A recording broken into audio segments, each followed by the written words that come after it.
Hello students, welcome back in online teaching class, standard 11th NCERT syllabus, subject biology, chapter number 13, photosynthesis in higher plant. Yesterday I explained you the term of the photosynthesis and how the scientists research the term photosynthesis, and I explained the two experiment. And now let's see, today we take the next scientist research, and it is about the photosynthesis reactions. Okay, then yesterday I explained the Priestley's experiment, and he find out that that plant release the oxygen. It means they do any reactions, and this reaction that time was not discovered, but one by one scientists researched it and discovered the photosynthesis reaction completely, that how they make the glucose starch form, yes, from the carbon dioxide and water. Then let's we take how the glucose made. Okay, then in 1854 the Julius von Schaes provided that the plant grows only by through the production of glucose. Plant जो उगते हैं वह किससे grow करते हैं, किस तरह से उनकी ग्रोथ होती है कि यहाँ से जाइलम जो उनका टिश्यूज होता है, कॉम्प्लेक्स टिश्यू, वहाँ से उनके जो रूट होती है, रूट से स्टेम और लीव्स तक वो फूड को, कौन सा लिक्विड फूड जो होता है, वाटर और मिनरल्स, उसको सप्लाई करता है. इसके बाद में बनता है ऑर्गेनिक फूड जो ग्लूकोज के रूप में होता है. तो उसी से प्लांट ग्रो करते हैं, उसी से फ्लावर बनते हैं, फ्रूट बनते हैं. इस तरह से ग्लूकोज कैसे एसेंशियल है प्लांट की ग्रो के लिए, आपको समझ में आया. मैंने आपको जो इंटरनल स्ट्रक्चर ऑफ जो बताया था, एनाटोमी ऑफ प्लांट टिश्यूज, उसके अंदर बताया था कि किस तरह से फ्लोएम जो होता है ऑर्गेनिक कंपाउंड बनाता है, और ये ऑर्गेनिक कंपाउंड ग्लूकोज होता है, जिससे फ्लावर्स और फ्रूट्स जो होते हैं, जो लीव्स जो रिएक्शंस करती है, उससे बनते हैं. ओके, तो यही हमको कंप्लीट यहाँ पर डिटेल में पढ़ना है. अब यह पता चल गया है कि ग्लूकोज जो होता है वो एसेंशियल स्टोर होता है स्टार्च के रूप में. स्टार्च जो होती है वो 6 कार्बन की जो होती है, एक बेस्ट टाइप की शुगर्स होती है. ठीक है, अब यहाँ पर इसके अंदर ग्रीन सब्सटेंस होता है, कोई क्लोरोफिल, ऐसा भी उस टाइम रिसर्च हो गया, जो सिर्फ प्लांट की जो होती है लीव्स के अंदर पाया जाता है, क्योंकि उसकी लीव्स ही जो होती है वह ग्रीन होती है. और यहाँ पर वो ग्रीन पिगमेंट क्लोरोफिल है, वह भी साइंटिस्ट ने पता लगा दिया. और यह ग्रीन पिगमेंट जिस ऑर्गेनिल में पाया जाता है प्लांट की, वह कहलाता है क्लोरोप्लास्ट, जिसका स्ट्रक्चर मैं आपको इलेक्ट्रॉनिक माइक्रोस्कोप में जो स्ट्रक्चर फाइंड आउट हुआ वो आगे एक्सप्लेन करूँगी. तो यह क्लोरोप्लास्ट के अंदर जो होता है, यह ग्रीन पिगमेंट क्लोरोफिल होता है, जो कि लाइट एनर्जी को एब्जॉर्ब करता है. कार्बन डाइऑक्साइड और वाटर के जो मॉलिक्यूल्स होते हैं स्प्लिट होते हैं, और वो कन्वर्ट हो जाते हैं ग्लूकोज के फॉर्म में. तो इस तरह से यहाँ पर आगे धीरे धीरे आगे एक्सपेरिमेंट होते रहे. जब इन साइंटिस्ट ने यह बता दिया था कि जूलियस वन शेक ने, कि यहाँ पर कोई ग्रीन पिगमेंट होता है, वो क्लोरोप्लास्ट के अंदर होता है. इसके बाद में रिसर्च हुआ कि वह ग्रीन पिगमेंट वर्क कैसे करता है, वो किस तरह से लाइट एनर्जी को एब्जॉर्ब करता है. उसके लिए एक्सपेरिमेंट किया था TW एंजलमैन ने. उन्होंने क्या किया था कि एक प्रिज्म लिया था. ठीक है, यहाँ पे ये सब प्रिज्म लिया है, फिर इसको इन्होंने लाइट के अंदर रखा था, और लाइट में रख करके इन्होंने वहाँ पर जो थी इसकी जो यहाँ पर रेस जो गई थी सभी, इसके ऊपर रिसर्च किया. तो उस रेस में प्रिज्म से इनको आउट होते हुए एक ब्लू और रेड लाइट के ऊपर ही वहाँ पर उनको एक स्पेक्ट्रम मिला. और ब्लू और रेड लाइट पर जब उन्होंने ऑब्जर्व किया तो वहाँ पर कुछ बैक्टीरियाज प्रेजेंट थे. ठीक है, वो बैक्टीरिया के साथ में वहाँ पर जो थी एक ग्रीन एल्गी थी, वो थी क्लेडोफोरा. ठीक है, क्योंकि वो लाइट में गए थे जहाँ पर प्लांट्स थे, उन्होंने स्पेक्ट्रम किया था. स्पेक्ट्रम जो था सीधा जा कर के ब्लू और उसके आर पार देखा, तो उनको ब्लू और जो थी वो रेड लाइट मिली थी, यहाँ से ब्लू और रेड लाइट. और जो वहाँ पर वो रेड लाइट वहाँ पे आई थी, उन्होंने ऑब्जर्व किया तो वहाँ पर बैक्टीरिया थे. जो ग्रीन एल्गा जो थी वहाँ पर कौन सी, क्लेडोफोरा, वहाँ पर उसके ऊपर जो थे वो एरोबिक बैक्टीरिया थे. तो वो बैक्टीरिया उसके ऊपर क्यों आई थी, क्योंकि एल्गी ग्रीन प्लांट जो होते हैं वो ऑक्सीजन रिलीज करते हैं, अभी तक पता चल गया. वो एरोबिक बैक्टीरिया भी ऑक्सीजन का प्रोडक्शंस करते हैं. तो इस तरह से यह डिडक्ट हुआ उनके एक्सपेरिमेंट से कि यहाँ पर जो ब्लू और रेड लाइट है उसने स्पेक्ट्रम को स्प्लिट किया. इट मीन्स वो स्पेक्ट्रम जो बना वह लाइट का, कलर्स का जो हमके व्यू मिला उनको वहाँ पे प्रिज्म के थ्रू, तो वहाँ पर फोटोसिंथेसिस रिएक्शन ओकर्स हुई थी. और उसने जो था वहाँ पर वो लीव्स का जो ग्रीन पिगमेंट था, एल्गी के अंदर, एल्गी सभी ग्रीन होती है. ठीक है, तो उसके अंदर जो ग्रीन पिगमेंट था क्लोरोफिल, उसने एब्जॉर्व किया था उस स्पेक्ट्रा को, जिसके अंदर उसके प्रेजेंट थे क्लोरोफिल A और B, जिसका डिस्कशन मैं 13.4 फिगर के अंदर करूँगी. अब इस तरह से 19th सेंचुरी तक यह फाइंड हो गया था कम्प्लीटली। इन सारे जो साइंटिस्ट उनके रिसर्च से प्रिस्टले ने किया था, जूलियस होनशेक ने किया था, फिर इन्होंने ट्विंगन्स ने किया था। तो सारे एक्सपेरिमेंट से यह प्रूफ हो गया कि फोटोसिंथेसिस कोई वर्ड होता है वेल नोन, कि जो क्या करता है, कार्बोहाइड्रेट को फॉर्म करता है कार्बन डाइऑक्साइड और वाटर से। ठीक है, क्योंकि यहाँ पर प्लांट जो एब्जॉर्व कर रहे हैं एटमॉस्फेरिक कार्बन डाइऑक्साइड को एब्जॉर्व कर रहे हैं, और यहाँ पर ये ग्रीन पिगमेंट की प्रेजेंट में हो रहा है। जब वहाँ पर लीव्स होती है तभी ये रिएक्शन होती है, ये भी प्रूफ हो गया था। लेकिन इसके साथ में अगर वाटर जो है देते हैं प्लांट को तो वह भी रिएक्शन करता है, और वाटर स्प्लिट होकर के यहाँ पर जो होता है ये कार्बोहाइड्रेट बनाता है। वो कार्बोहाइड्रेट ग्लूकोज 6 कार्बन शुगर होती है। ठीक है, तो यहाँ पे इस तरह से यहाँ अब तक ये प्रूव हो चुका था। इसके बाद में पूरी ग्लूकोज की रिएक्शन क्या होती है वो अभी तक पता नहीं चली थी, बस ये प्रूव हुआ था कि फोटोसिंथेसिस रिएक्शन होती है, कार्बन डाइऑक्साइड होता है, वाटर होता है, दोनों मिलकर के एक 6 कार्बन की शुगर बनाते हैं। इसके बाद में आगे जो कॉर्नेलियस वैन नील थे, उन्होंने 1897 से लेकर के 1985 के इनका जो रिसर्च था वो एक बहुत बड़े माइक्रोबायोलॉजिस्ट थे।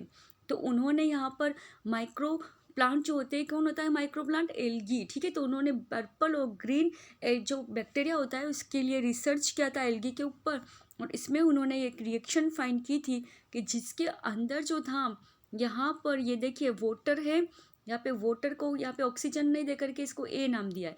किस वजह से दिया आगे मैं आपको बताती हूँ। यहाँ पे कार्बन डाइऑक्साइड, ये दोनों तो अब पिछले जो लास्ट साइंटिस्ट थे उन्होंने भी यहाँ पे फाइंड किया था, लेकिन उन्होंने एक नई चीज़ क्या पता की थी कि यहाँ पर जो ऑक्सीजन जो आती है इसके अंदर शुगर फॉर्म, वो ओनली यहाँ पर वाटर के अंदर जो ए है वो ऑक्सीजन, उसी वही ऑक्सीडाइज होकर के शुगर के अंदर जो होता है वो ऑक्सीडाइज होकर के इसके अंदर आता है। ठीक है, यानी वाटर जो होता है, वाटर स्प्लिट होता है हाइड्रोजन और ऑक्सीजन में। हाइड्रोजन इसका आयन जो होता है वो रिलीज हो जाता है, और ऑक्सीजन जो होता है वह आकर के इसकी कार्बन डाइऑक्साइड की जो कार्बन होती है उसके साथ में जो होता है वहाँ पर प्रोडक्ट बना लेता है ग्लूकोज का। तो इस तरह से उन्होंने अपनी इस रिएक्शन से उसको एक्सप्रेस कर दिया। ठीक है, तो देखिए इसमें रिएक्शन को H2A इसीलिए लिया है कि ए का पता चल जाए कि यहाँ से ए जो है वो ऑक्सीजन के रूप में निकली थी, क्योंकि कार्बन डाइऑक्साइड को एब्जॉर्ब करते फोटोसिंथेसिस में, ऑक्सीजन को रिलीज करते, वो चली गई। लेकिन कुछ ऑक्सीजन जो थी वह कार्बोनिल शुगर बनाने के अंदर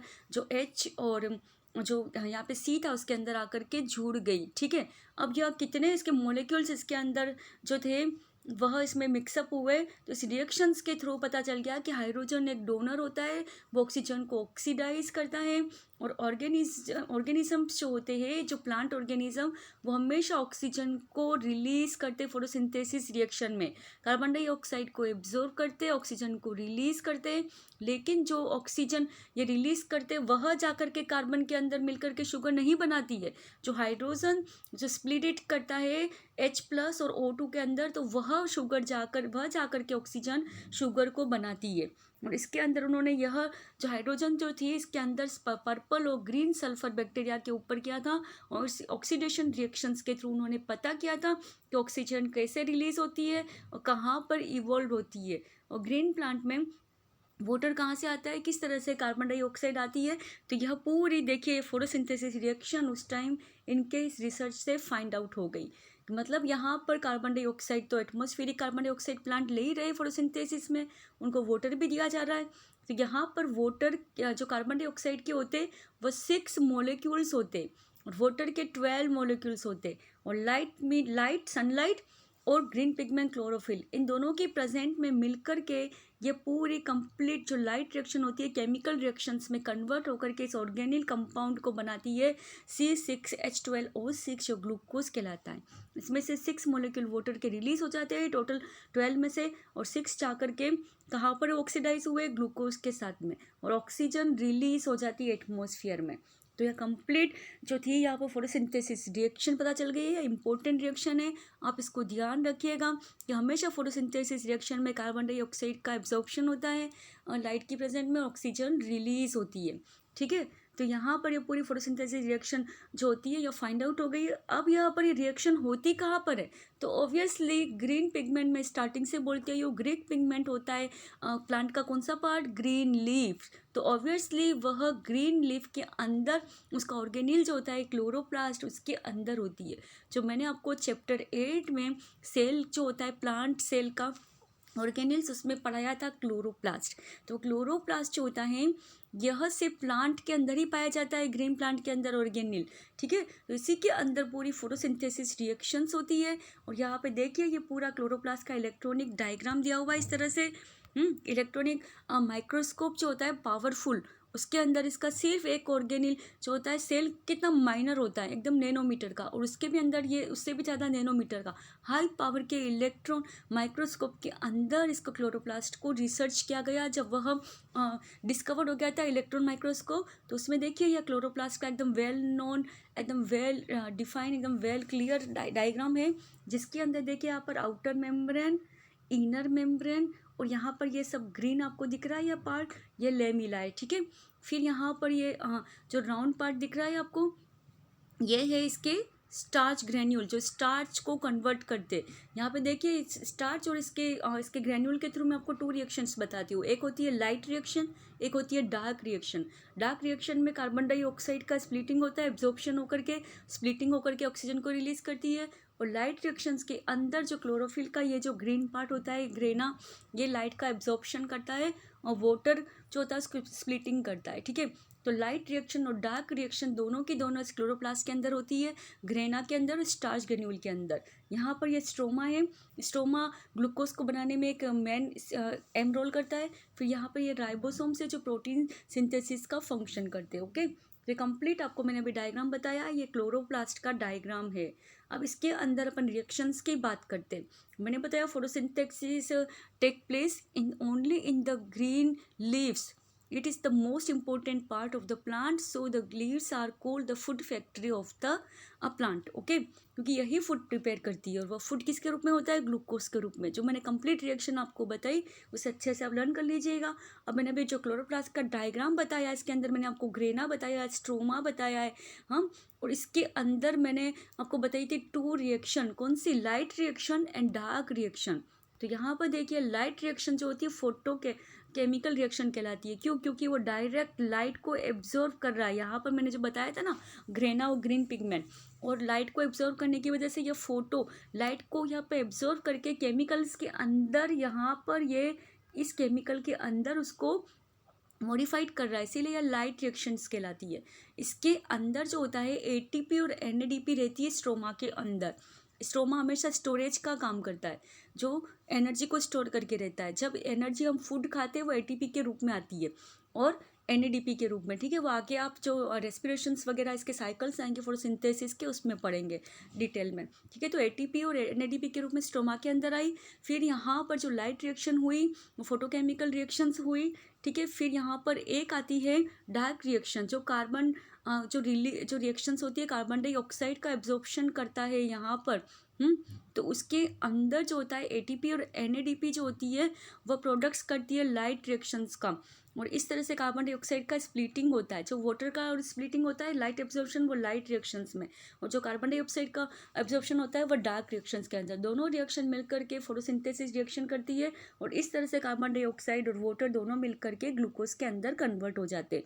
और यह रिएक्शन जो होती है only in the light, sunlight के प्रेजेंट में ही होती है, मॉर्निंग से लेकर के अप टू इवनिंग, जब तक सन जो होता है सनसेट नहीं होता है तब तक, ओके। तो यह इस तरह से पूरी फोटोसिंथेसिस रिएक्शंस का यहाँ पे किस तरह से होता है, वहाँ पे कहाँ पे प्लेस लेता है, वो मैंने आपको एक्सप्लेन किया है। अब how many types of pigments are involve in photosynthesis.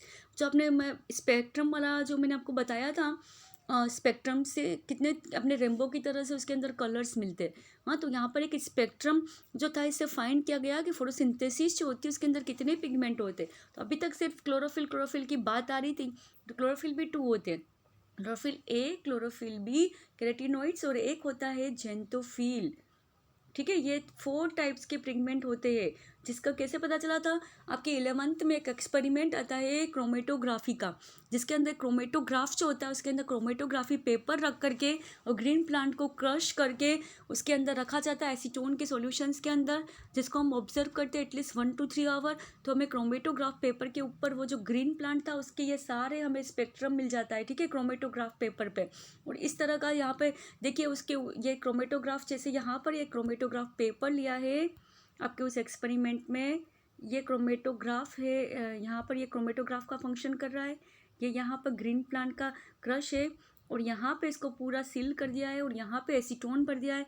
इसको 1 आवर बाद एब्जॉर्प्शन किया तो यहाँ पर कुछ लाइन येलो मिली, कुछ ग्रीन मिली, मोस्ट ऑफ ग्रीन होगी, कुछ हमें ब्लू मिली, कुछ हमें पिंक भी मिली। तो इस तरह से 4 पिगमेंट की हमें लाइन मिली। जो ग्रीन पिगमेंट होता है वह कहलाता है क्लोरोफिल बी।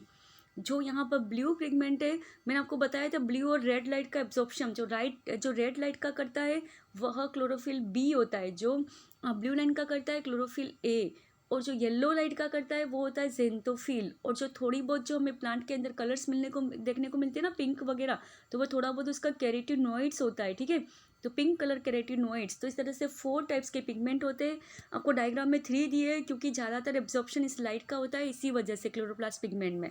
बाकी यहाँ पर जो होते हैं 4 टाइप्स के आपके क्रोमेटोग्राफ के ऊपर आपको 4 टाइप्स का ये कलर का मिलेगा जब आप एक्सपेरिमेंट करोगे, chlorophyll A, chlorophyll B, carotenoid और जेंथोफिल, ठीक है। यहाँ पे लाइट के कलर्स भी दिए हुए हैं कि किस तरह का कलर, और आप उसको एक्सपेरिमेंट से इजीली समझ सकते हैं।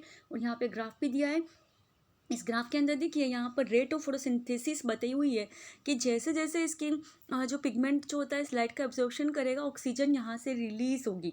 और ऑक्सीजन रिलीज, जैसे हम विबग्योर का स्पेक्ट्रम मिलता है हमें रेनबो। विबग्योर क्या होता है? रेनबो होता है, जो एक सीरियली कलर्स के अंदर आता है। VIBGYOR violet, indigo, blue, green, yellow, orange and red. तो इसी तरह का स्पेक्ट्रम हमें मिलता है। यहाँ पर इसकी पर्टिकुलर वेवलेंथ जो होती है यहाँ पे लाइट रिएक्शंस के अंदर, जब भी लाइट होगी तो सनलाइट से हमें वेवलेंथ मिलेगी। उसका यहाँ पे ग्राफ देखिए कि लाइट एब्जॉर्प्शंस और वेवलेंथ के बीच में वेवलेंथ जो होती है, सनलाइट कितनी रेंज की जा रही है यहाँ पे उसके मीटर की, तो उसके अकॉर्डिंग यहाँ पर देखिए 400 मीटर, 500, 600, 700, सबसे हाईएस्ट रेंज हमें मिली है 700 पर। 700 पे क्या होता है, इसकी 2 फेजेस आती है, एक P1 और P2। तो P1 फेज जो होती है वो 700 वेवलेंथ स्पेक्ट्रम पे मिलती है और P2 जो होती है वह 500, 300 के बीच में मिलती है। तो इस तरह से यहाँ पे हमें इसकी वेवलेंथ भी पता चल गई, कितनी वेवलेंथ का एब्जॉर्प्शन करते हैं ये पिगमेंट।